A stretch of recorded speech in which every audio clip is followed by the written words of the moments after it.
Oui, alors le vol d'opportunité, c'est aussi c'est cette facilité, en quelques secondes, le délinquant va tenter un vol. Il va trouver des conditions qui lui sont hyper favorables parce que pour pénétrer chez les gens, c'est très facile. Et puisqu'il a tout à disposition, il a l'opportunité, sans prendre une prise de risque énorme, de faire son délit, de commettre son délit.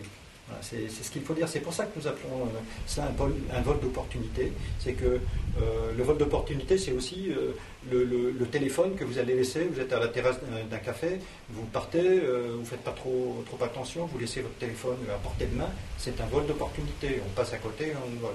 Bon, le sac à main que vous laissez sur la chaise d'à côté quand vous êtes au restaurant, le sac à main peut disparaître. C'est un vol d'opportunité.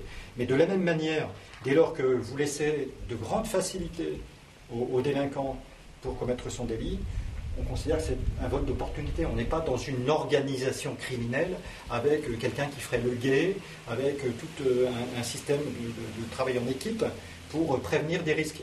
Le délinquant ne court pratiquement aucun risque.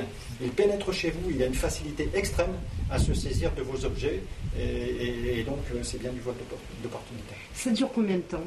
J'imagine que ça se passe rapidement, que le cambrioleur rentre et ressort immédiatement. Ça peut durer quelques minutes.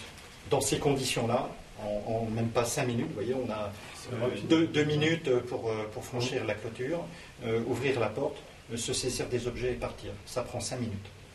Les vols d'opportunité sont plus difficiles à élucider, vu qu'il n'y a pas d'effraction.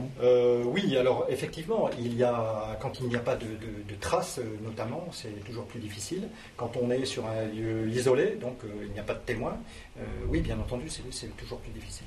Donc ce qu'il faut faire, effectivement, c'est mettre en place des dispositifs. Vous savez, on a parlé des voisins vigilants, par exemple. En fait, ça signifie tout simplement que quand il y a une solidarité entre voisins, dans une même servitude, l'idéal, c'est que voilà, quand on voit quelque chose d'anormal, quand on observe quelque chose chez son voisin, on a échangé les numéros de téléphone, ou au minimum, on compose le 17 pour dire à la gendarmerie, voilà, il semble qu'il se passe quelque chose.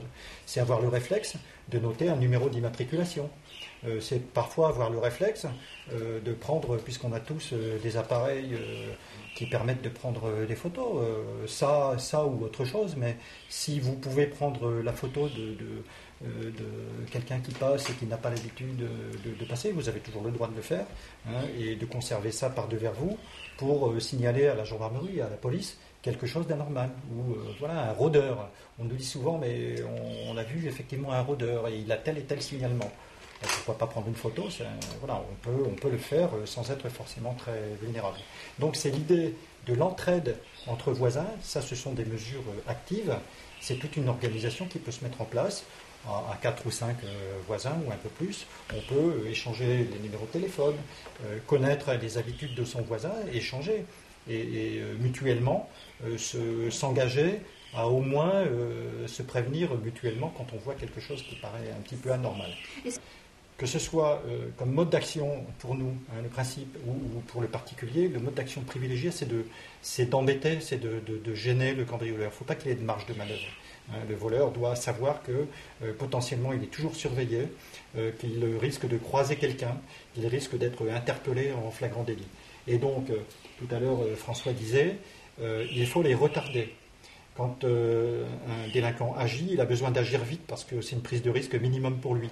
Et donc, le retarder, c'est mettre des obstacles. Donc, c'est fermer ses portes, c'est durcir, c'est fermer la porte physiquement, mais aussi fermer à clé. C'est pourquoi pas mettre en place effectivement des systèmes d'alarme à l'intérieur des habitations.